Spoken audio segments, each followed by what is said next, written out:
Nossa gratidão por estarmos aqui, na Tua presença, Te louvando e Te ouvindo.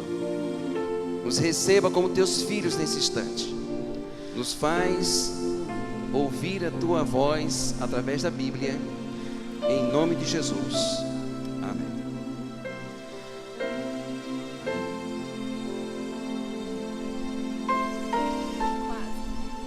Coube a mim o privilégio nesta manhã de apresentar o nosso pregador, nosso convidado especial, pastor André Dantas. Pastor André, ele está servindo como um dos administradores da União Leste Brasileira, região administrativa que cuida das igrejas do estado da Bahia e também Sergipe. Pastor André já tem uma longa história ministerial, serviu em vários lugares, inclusive lá em Pernambuco. E eu tive o privilégio de receber do pastor André o meu primeiro chamado para o ministério. Na época ele me chamou para trabalhar na cidade de Pesqueira, em Pernambuco. Foi o meu primeiro presidente. Pastor André, que Deus o abençoe, que esta manhã aquilo que Deus colocou no seu coração chegue também ao nosso coração. Um feliz sábado a todos. É uma alegria poder voltar a Fádiba. Quando estudei aqui IAN, e para mim é uma grande alegria poder passar o sábado com vocês, rever amigos, conhecer novos amigos e estarmos num dia muito especial em toda a América do Sul, quando estaremos levando esperança às pessoas. Esta semana a União Leste Brasileira esteve em algumas cidades, alguns bairros ali ao redor da União, também distribuindo alguns livros, e vocês precisam ver o impacto que é na vida de algumas pessoas. É claro, uma ou outra às vezes não querem receber o livro e resiste um pouquinho, mas outros recebem com muito carinho, e a gente fica feliz, e já temos muitas histórias ao longo desses 10 anos, muitas histórias de pessoas que conheceram o Evangelho, conheceram a Cristo, hoje estão aguardando a volta de Jesus, graças a esse projeto Impacto Esperança. Então, para mim é uma alegria poder passar esse sábado com vocês e participarmos juntos. Talvez um ou outro ainda não tenha feito sua inscrição, não tenha ainda se organizado para poder sair hoje à tarde. Ainda temos tempo de sairmos juntos, levando esperança para quem precisa de esperança. Quero agradecer ao pastor pelo convite, a Fádiba, pela oportunidade de estar aqui com vocês nessa manhã. Vamos abrir a palavra de Deus no livro de 2 Crônicas. 2 Crônicas, capítulo 33. Vamos ver o que Deus tem para nos falar nessa manhã.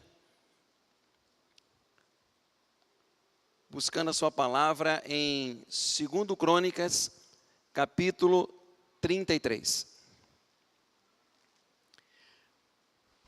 A partir do primeiro verso, diz assim: Tinha Manassés 12 anos de idade, quando começou a reinar.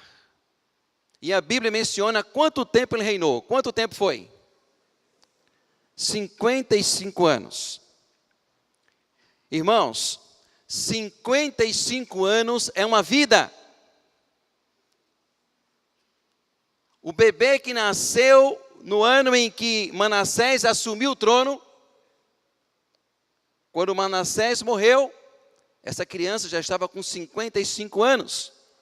Muitos aqui ainda não têm 55 anos.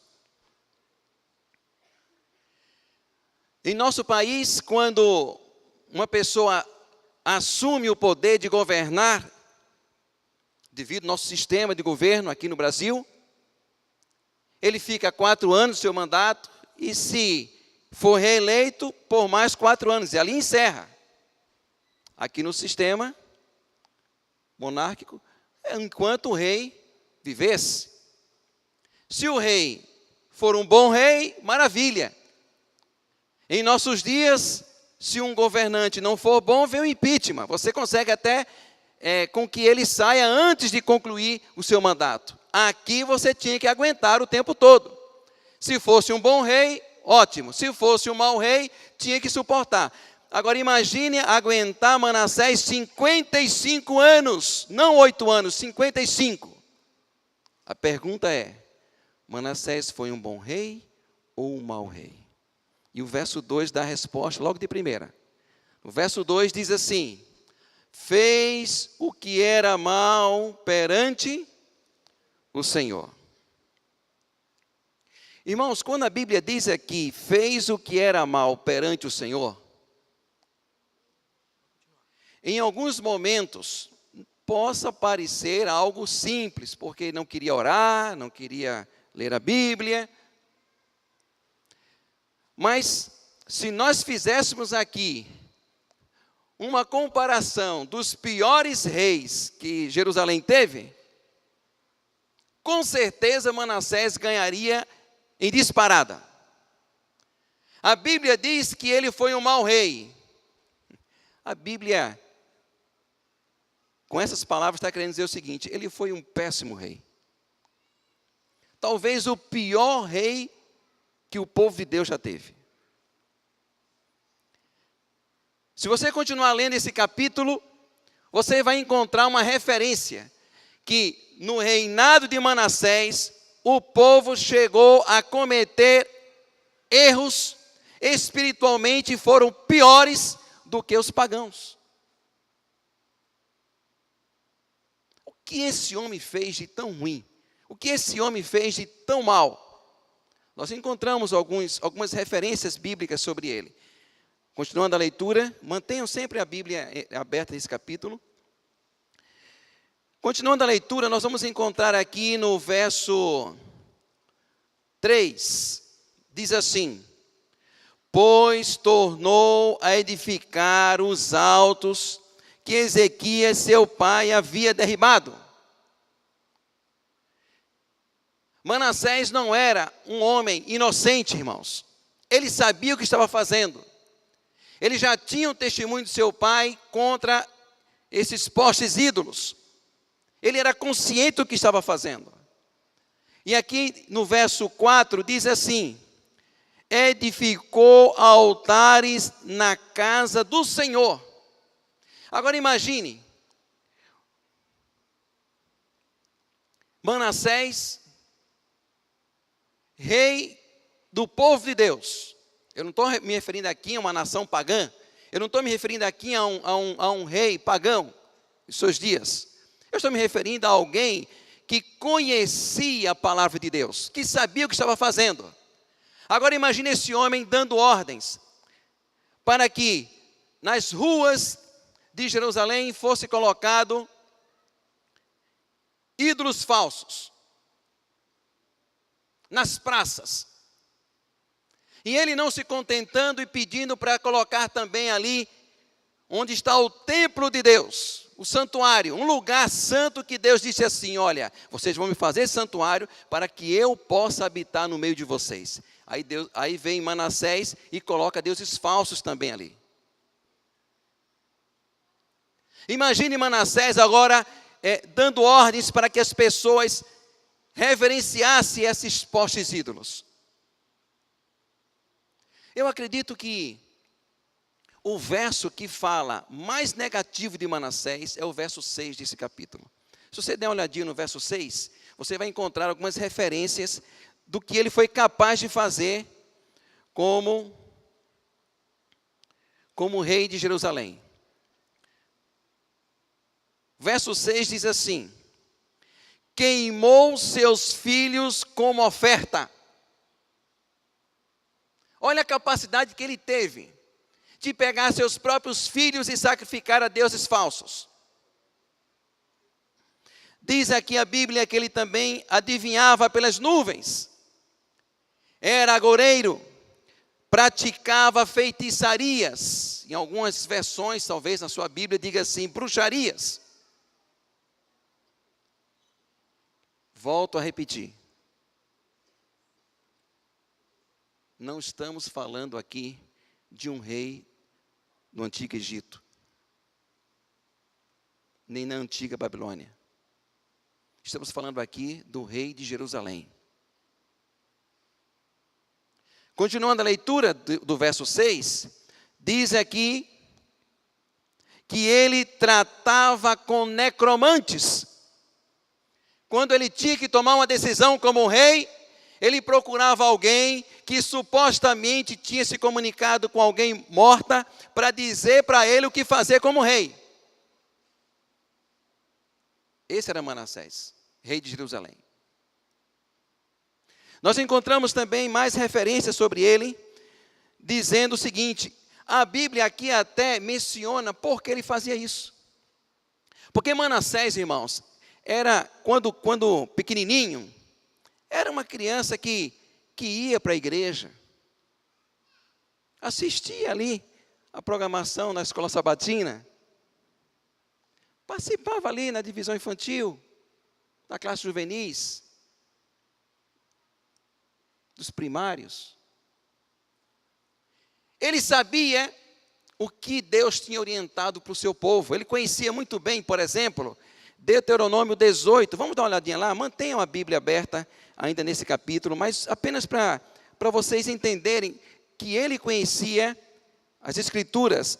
Deuteronômio 18, a partir do verso 9. Se Manassés pertencia ao povo de Deus, quando pequenininho, indo para a igreja, imagine ele lendo esse verso aqui, ó, Deuteronômio 18, a partir do verso 9. Quando entrares na terra que o Senhor teu Deus te der,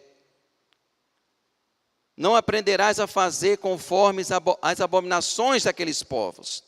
Não se achará entre ti quem faça passar pelo fogo seu filho, ou a sua filha, nem adivinhador, nem prognosticador,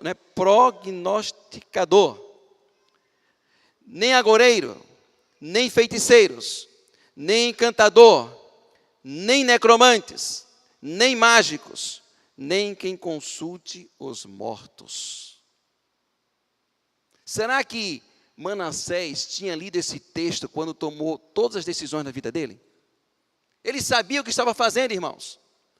E o verso 6 de 2 Crônicas 33 menciona por que ele fazia isso. No finalzinho do verso 6, dê uma olhadinha no verso 6 no final.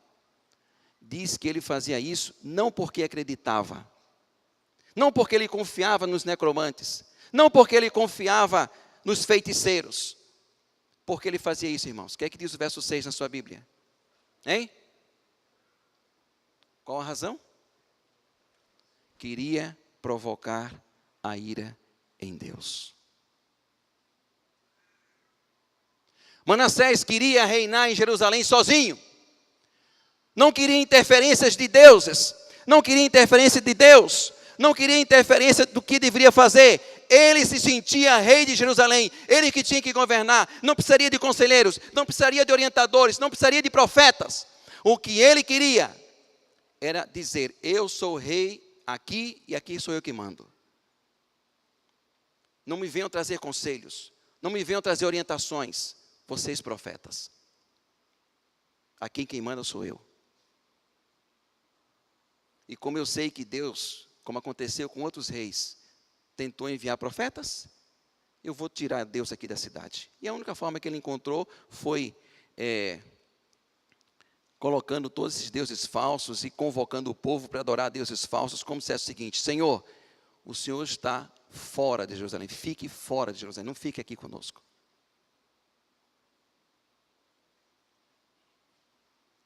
Rei de Jerusalém. Aí vem a Bíblia e nos dá uma informação interessante. Porque nós encontramos uma referência no verso 10. O verso 10 de 2 Crônicas diz assim, 2 Crônicas 33. Falou o Senhor a Manassés. Quando a Bíblia diz, e falou o Senhor a Manassés, a forma que Deus trabalhava para conversar com os seus reis em Jerusalém era através de profetas. Foi assim nos tempos de Davi, foi assim nos tempos de Salomão. Saul. Deus enviando profetas para levar a mensagem de Deus às pessoas, para levar as orientações aos reis de como deveriam proceder. E a Bíblia diz aqui que Deus insistiu em falar com Manassés.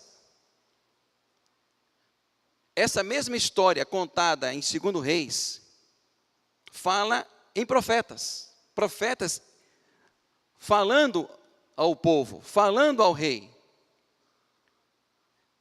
Dentre os profetas que eram contemporâneos de Manassés, estava o profeta Isaías. O profeta Isaías, ele teve o privilégio de acompanhar pelo menos 4 reis, de orientar, de viver nos dias desses reis. Ele já estava bem idoso quando estava nos dias de Manassés. Ellen White diz que ele teve um ministério de um pouco mais de 60 anos de ministério.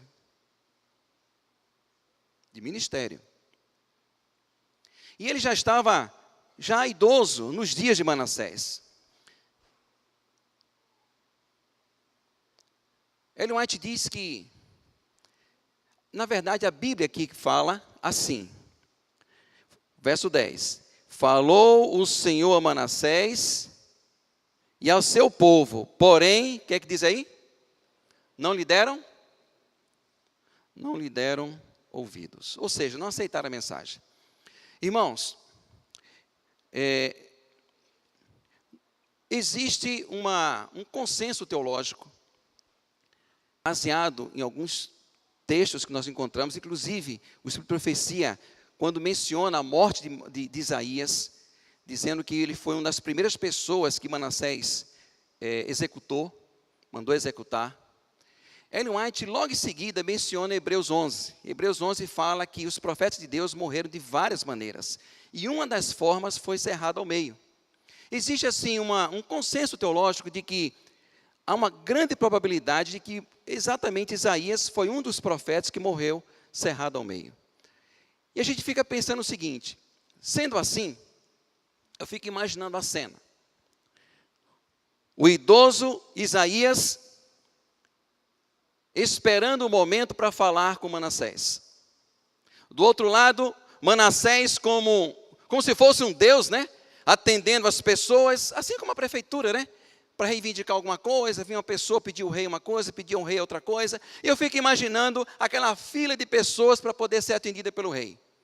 Chega o momento que o assessor do rei diz assim, rei, eu sei que você não vai gostar, mas está na fila, é um profeta. É um dos profetas mais respeitados aqui em Jerusalém. Outro profeta? Eu não quero saber de profetas.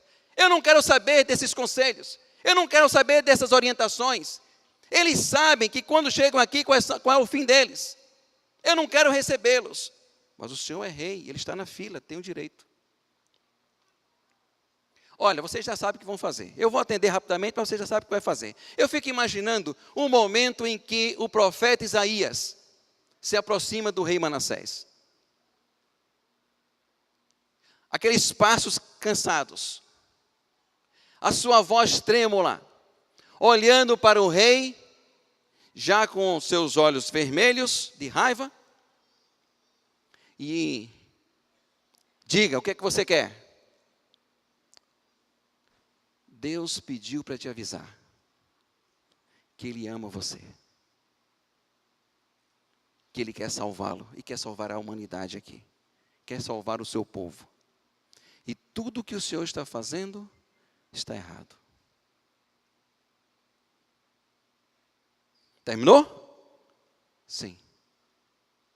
Guardas. E eu fico imaginando, irmãos, aqueles guardas fortes entrando na sala da audiência, onde está o rei, pegando aqueles bracinhos fraquinhos do profeta, levando lá para o alto da montanha, isso é uma imaginação minha, colocando ali entre 2 tábuas, ou talvez dentro de um tronco, não sei, seco, e 2 homens fortes com um serrote, serrando aquela madeira com o profeta dentro. Fico imaginando essa cena. O verso 11 desse capítulo diz assim. O verso 11 diz assim.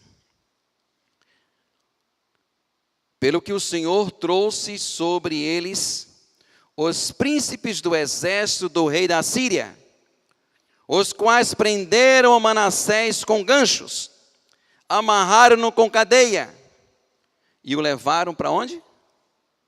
Como diz a Bíblia aí? Babilônia. Irmãos, vamos imaginar a cena? Naqueles dias não tinha carro com ar-condicionado. Manassés, um prisioneiro de guerra, imagina, o rei de Jerusalém capturado pelos assírios, sendo levado para a Babilônia. Vocês estão lembrados que um tempo deste teve uma guerra entre os americanos e os iraquianos? Os americanos tinham a tecnologia, mas existia uma arma, existe até hoje uma arma com os iraquianos, que era muito forte, o calor do deserto. Calor de dia, frio à noite. Os americanos tinham que ter roupas especiais, cremes especiais para poder enfrentar essa situação lá no deserto, lá no Golfo Pérsico. Ali próximo, ficava a região de Babilônia.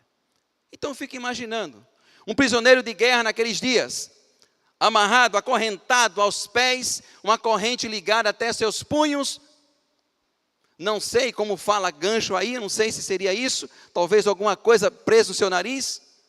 E ele sendo conduzido no calor do dia e no frio da noite, atravessando toda aquela caminhada até chegar em Babilônia. Manassés teve tempo para pensar no que fez. Manassés teve tempo de refletir as suas atitudes, seus planos, suas ideias, suas ações. Preso em Babilônia, talvez numa prisão escura. Tomás Edison não tinha nascido ainda, né? Escura, fria e úmida. Uma rocha cortada e ele ali dentro preso. Eu fico imaginando dias e noites Manassés ali, esperando a hora da sua morte. Uma glória para os assírios, uma glória para os babilônicos. O rei de Jerusalém está preso, está capturado, é nosso. E a Bíblia menciona, irmãos, o verso seguinte, de 2 Crônicas 33, verso 12, diz assim: e ele, angustiado, fez o quê? Suplicou deveras ao Senhor seu Deus, e muito se humilhou perante o Deus de seus pais. Irmãos, você imagina agora, quando a gente lê isso, um dia eu estava falando numa igreja sobre esse tema, e falei assim: irmãos, imagine se você tivesse que reunir a comissão da igreja, para decidir o que fazer com o irmão Manassés, depois de toda a sua vida errada que teve. Aí tinha uma irmãzinha sentada assim, no cantinho na parede da igreja, levantou a mão assim e disse assim: pastor, eu ia propor que matasse o rei Manassés. E eu disse: olha, irmã, essa é a vontade, né? Essa é a vontade humana, de pegar Manassés pelo pescoço e dizer assim: agora, Manassés, depois de todo o mal que você cometeu, de todos os erros que você cometeu, todos os assassinatos que você fez, quantos e quantos profetas você tirou a vida, agora você vem aí, mansinho, pedindo perdão, pedindo desculpa. Deus pode até te perdoar, mas você vai pagar pelos crimes que você fez, vai ficar aí até a morte. Essa é a nossa tendência, irmãos. A nossa tendência humana. Mas a Bíblia menciona algo mais. Deus não desistiu de Manassés, irmãos. O verso 13 diz assim: fez-lhe oração. Irmãos, eu não sei quais foram as palavras do rei Manassés. Eu não sei como foi que ele se expressou lá na prisão, esperando a morte chegar. Eu não sei quais foram as suas palavras. mas eu sei que ele falou com Deus. Eu fico imaginando, através de uma música, como Deus ouviu Manassés, como Manassés falou com Deus.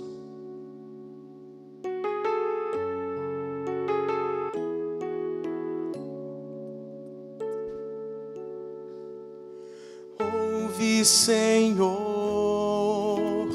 a minha prece, eu quero aqui te pedir o teu favor, alguém que padece, que não merece, mas quer teu perdão, pois me perdoa, perdoa, Senhor, te peço com devoção. Deste tua vida morrendo na cruz, eu quero ser teu, meu Jesus.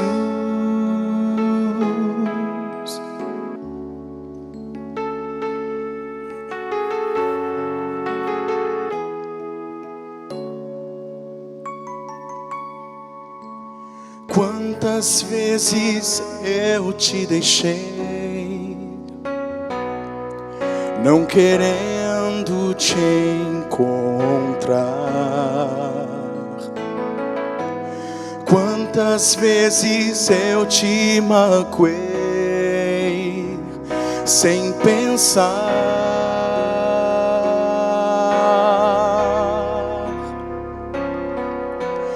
Quantas vezes me deste a mão, mas eu não quis aceitar. Quantas vezes em meu viver te fiz chorar,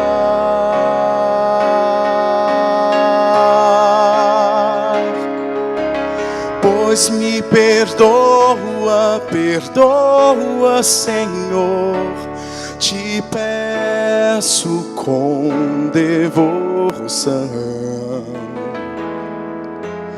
Deste tua vida morrendo na cruz, eu quero ser teu, meu Jesus,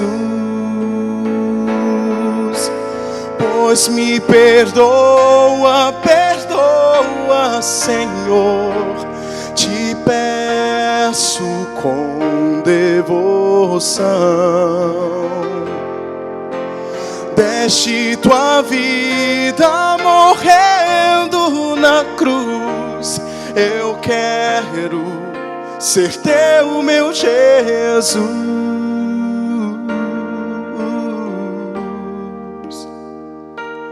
Eu quero ser teu, meu Jesus.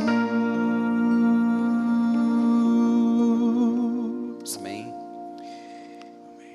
E a Bíblia ainda diz assim, verso 13: e Deus se tornou favorável para com ele, atendeu-lhe a súplica e o fez voltar para Jerusalém, ao seu reino.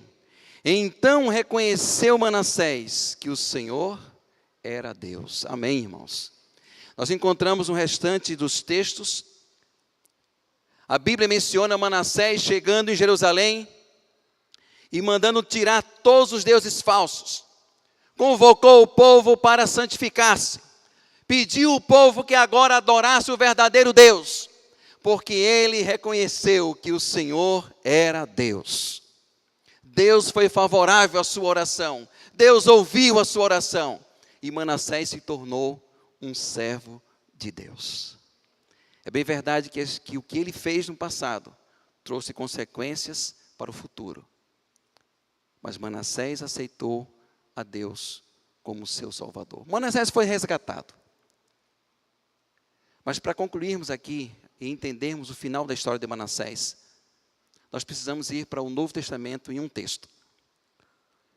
O fim da história de Manassés, para mim, está em Filipenses capítulo 3. Veja sua Bíblia, agora você pode desmarcar, segundo Crônicas. Estamos agora indo para o final da história de Manassés. Como é que eu imagino o final da história de Manassés?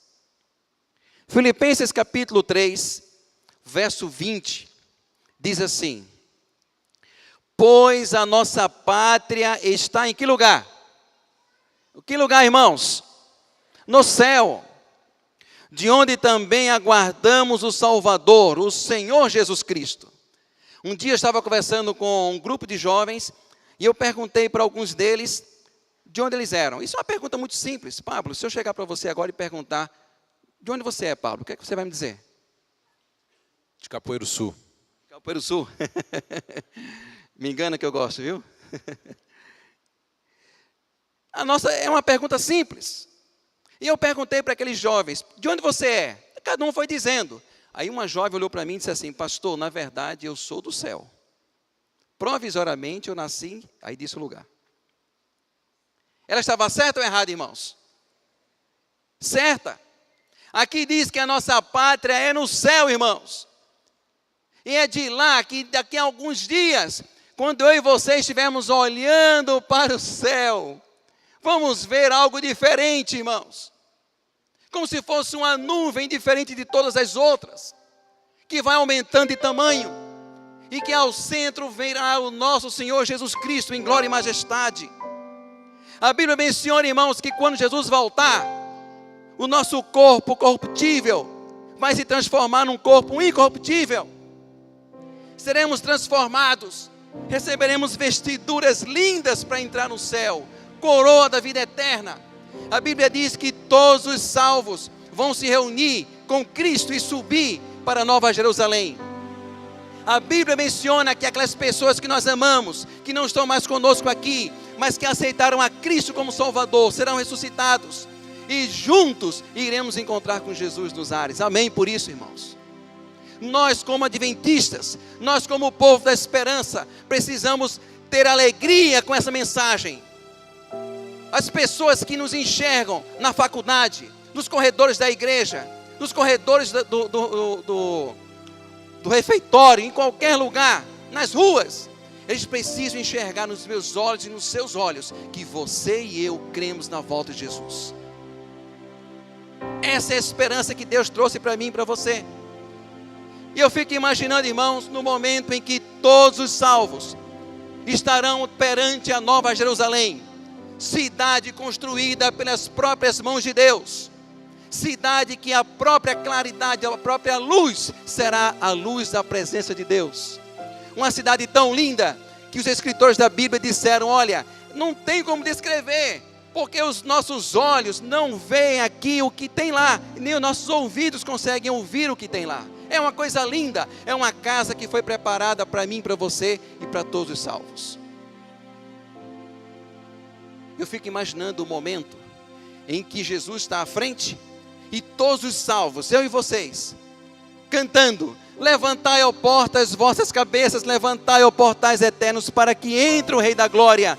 E nesse momento, irmãos, um coral de anjos, Pablo, você que gosta de música, cantando e dizendo, quem é o Rei da Glória? E eu e você iremos responder, o Senhor dos Exércitos, Ele é o Rei da Glória. E os portões da Nova Jerusalém começam a se abrir.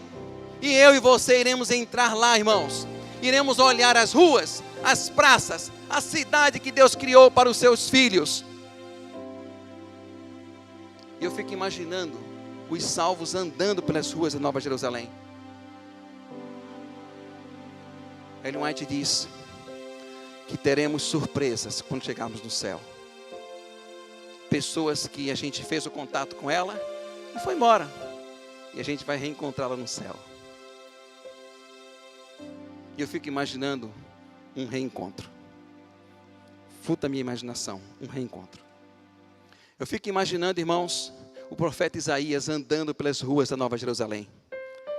Olhando as coisas bonitas, as flores que Deus criou, os pássaros cantando. Que lindo o rio ali, parecendo um mar de vidro. E ele andando para lá, e andando para cá. E daqui a pouco, ele olha Não é possível. Olha outra vez. Não. Eu fico imaginando o profeta Isaías andando assim e tocando no Manassés. Você aqui.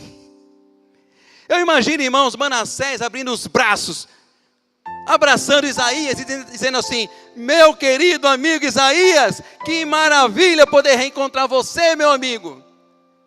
Eu imagino Isaías: nem aqui eu consigo me livrar de você. O que aconteceu? Deixa eu te contar, vem cá. Senta aqui, nessa calçada da Nova Jerusalém. Senta aqui, eu vou te contar uma história. Você se lembra um dia que você me visitou lá na sala da audiência? Lembro. Lembra que você um dia disse que Deus me amava, que Deus queria transformar minha vida, queria me dar uma segunda chance? Lembro. Que Deus queria me resgatar? Lembro. Pois Deus realizou o maior resgate da minha vida. Um dia eu estava sozinho e refleti em tudo que você falou e pedi perdão, e Ele me perdoou. É assim que eu vejo o final da história de Manassés, irmãos. Agora eu queria que você olhasse para você mesmo. Talvez você tenha alguém que você ama que não está na igreja hoje. Pode ser um tio, pode ser um irmão, pode ser um filho, uma filha, um pai, mãe. Você gostaria que estivesse aqui aguardando a volta de Jesus com você, mas não está. Deus não desistiu dessas pessoas. Assim como não desistiu de Manassés, Deus não desistiu dessas pessoas. Eu queria ver as mãos aqui. Quantos que estão aqui tem alguém que você ama? Pode ser parente, pode ser um amigo, um colega de trabalho, que você gostaria que estivesse indo para o céu com você, mas por enquanto eles não estão aqui na igreja aguardando Jesus. Olha, não baixa a mão não, só queria que vocês olhassem um para o outro. Veja quantas mãos levantadas. Cada mão levantada aqui, irmãos, representa alguém por quem Jesus quer resgatar. Amém, obrigado. O que precisamos hoje, o que Deus precisa hoje? Isaías modernos, nos nossos dias. Homens e mulheres destemidos, que cheguem para essas pessoas, talvez com um DVD, talvez com um livro missionário, e diga: olha, ainda existe esperança para você. Deus quer te resgatar, Deus ama você, Deus preparou uma cidade linda para levar você. Ainda existe esperança. Existe um resgate a ser feito ainda. Eu queria fazer uma pergunta aqui. Quantos que estão aqui querem dizer para Jesus nessa manhã: Senhor, me ajuda para que eu possa, em 2017, ser um Isaías, um profeta desses últimos dias, levando o amor de Cristo para alguém? Pode ser um parente, pode ser um amigo, e hoje você tem a oportunidade de levar para pessoas que vocês nem conhecem. Quantos querem dizer isso para Jesus? Fique em pé, por favor. Diga: eu quero realmente ser um profeta de Deus em nossos dias, levar o amor de Cristo às pessoas. Pastor, aqui são as pessoas que querem levar esperança para as pessoas. Nós iremos fazer agora chegar em suas mãos um livro. Iremos fazer uma oração. E essa oração vai ser pedindo a Deus que coloque na sua frente hoje pessoas por quem Ele deseja resgatar, para entregar o livro. Mas também eu vou orar para que aquela pessoa por quem você levantou a mão, pode ser um parente, um amigo, conheça o amor de Cristo através do seu trabalho ainda esse ano. Vamos então entregar os livros. Nesse momento, pastor, nós temos uma equipe boa. Se tiver uma equipe que ainda possa apoiar para ser mais rápido. Ainda existe esperança, irmãos. Existem pessoas que de fato estão em busca de esperança. Existe esperança para essas pessoas. A história de Manassés nos diz que a pessoa não pode estar o mais longe que possa ser, pode ser resgatada pelo poder de Cristo.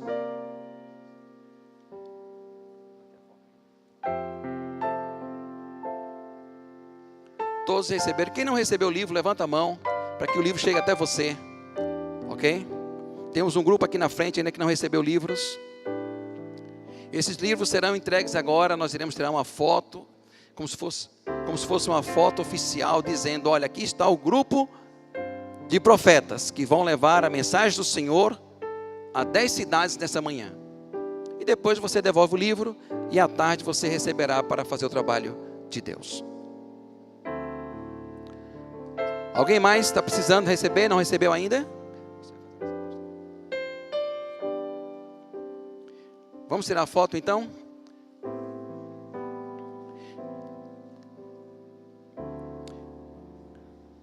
Cada livro deste representa uma pessoa a ser resgatada pelo poder de Cristo. Você poderia levantar a sua mão agora?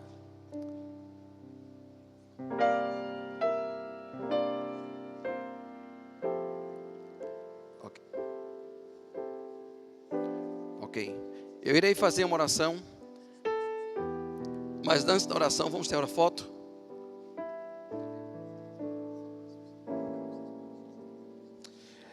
A gente quer registrar essa foto e, como nós não temos uma câmera grande ocular agora, eu gostaria de fechar os espaços. Então, se vocês pudessem vir um pouco mais, não deixem espaços vazios, por favor. Também vai ficar um registro importante na memória da igreja, desses 10 anos do Impacto Esperança. Ok. Essa é uma igreja que se move rápido.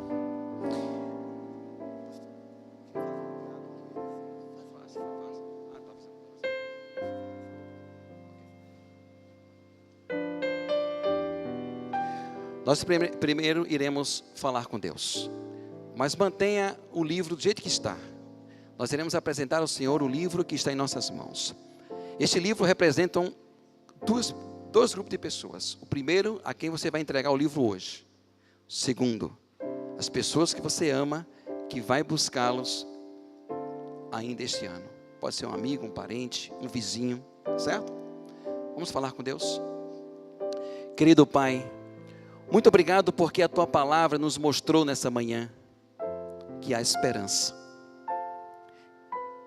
que há um resgate. Nós vimos na história de Manassés, na vida de Manassés, um homem que estava tão distante de Ti, foi alcançado pelo Teu amor. Também, Senhor, queremos nessa manhã ser como Isaías e como os demais profetas de Deus, saindo e falando do amor de Cristo a outras pessoas. Hoje nós temos vários métodos, DVDs, livros, folhetos, estudos bíblicos, evangelismo. Senhor, nós queremos nos colocar em Tuas mãos, para realizarmos o trabalho que é Teu. Nesta tarde estaremos saindo com esse livro em mãos. Pedimos que o Teu Espírito Santo já vá preparando os corações das pessoas que irão receber o livro, para que possam ler, conhecer a Tua mensagem e aceitar Jesus como Salvador. Aqui, muitas mãos foram levantadas essa manhã. São pessoas que nós amamos, queremos que esteja no céu conosco, mas não estão aqui agora. Senhor, que possamos ser os verdadeiros Isaías atuais, levando uma mensagem de esperança para essas pessoas ainda este ano, talvez através de uma música, de um e-mail, de uma mensagem, de um livro. Nos dê sabedoria para isso.